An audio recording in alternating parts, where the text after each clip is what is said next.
بسم اللہ الرحمن الرحیم السلام علیکم ورحمۃ اللہ وبرکاتہ۔ التسبیح نصف المیزان والحمد للہ یملأ والتکبیر یملأ ما بین السماء والارض والصوم نصف فی السبع والطہور نصف الایمان۔ اتنے بڑے الفاظ نبی کریم صلی اللہ علیہ وسلم نے فرما دیے کہ میں آپ کے سامنے اس کا ترجمہ کروں گی کہ قیامت کے دن ایک ترازو لگے گا، تو ایک ایسا ترازو کہ جبریل امین کو حکم دیا جائے گا کہ ایک ایسا ترازو لگائیں جس میں مسلمانوں کے اعمال تولے جائیں گے۔ نیکیاں باری ہوئی تو جنتی، برائیاں بھاری ہوئی تو دوست کی، اللہ معاف فرمائے۔ جہنم میں ایک بار جانا پڑے گا، شرط یہ کہ شرک نہ کیا ہو۔ اگر مسلمان مشرک ہو تو پھر تو جہنم ہی میں رہنا ہوگا، اللہ معاف کرے۔ پھر تو جہنم سے نکلنے کا سوال ہی نہیں پیدا ہوتا۔ کافر کو بغیر اس کے اعمال تولے ہی جہنم میں جانا ہوگا۔ کافر کا کوئی حساب کتاب نہیں، سیدھا جہنم میں اسے جانا ہوگا۔ میزان اتنا بڑا کہ وہ ترازو کہ جو آج دنیا میں ایک شاپ کیپر کے پاس ہوتا ہے، ایک ترازو وہ ہے جس میں بڑی بڑی وہ کیا کہتے ہیں کہ شپمنٹ کا وزن کرتے ہیں۔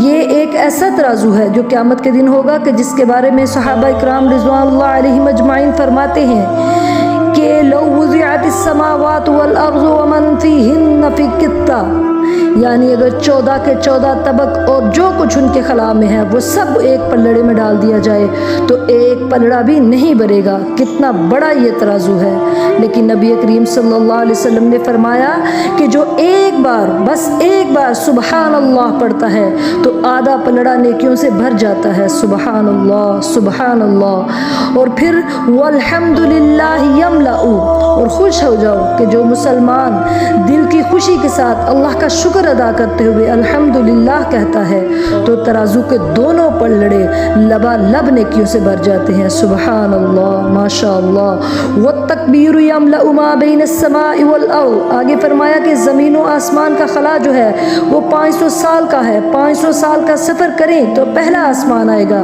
پھر 500 سال کا سفر کریں تو وہ کیا کہتے ہیں، پہلے آسمان کی جو تھکنس ہے وہ 500 سال کا سفر طے کرنے سے ختم ہوگی، پھر دوسرا، پھر تھکنس آسمان کی، پھر تیسرا، اسی طرح 7 آسمان اور ان کی تھکنس جو ہیں یہ 500 سال کی مسافت ہے۔ اور 7 آسمان کے اوپر ایک سمندر ہے، اس کی مسافت بھی 500 سال کی ہے، اور اگر گہرائی اس کی دیکھیں تو وہ بھی اتنی ہے۔ تو اگر ایک کلمہ جس کو بندہ بولتا ہے تو یہ سارے کے سارے خلا نیکیوں سے بھر جاتے ہیں۔ 7 آسمان کی تھکنس اور 7 آسمان کے اندر جو خلا ہے اس کی جو مسافت ہے یہ سب کچھ بھر جاتا ہے۔ کس لفظ سے؟ وہ نیکیوں سے کیسے بھر جاتا ہے کہ اللہ اکبر، بندہ ایک بار اللہ کی بڑائی بیان کرتا ہے صدقے دل کے ساتھ کہ اللہ سب سے بڑا ہے تو اتنا اجر ملتا ہے اسے۔ سبحان اللہ۔ آپ صلی اللہ علیہ وسلم نے ایک اور بات بیان فرمائی کہ الصوم نصف الایمان اور الطہور نصف الایمان، کہ روزہ نصف ایمان ہے اور اسی طرح صفائی بھی نصف ایمان ہے۔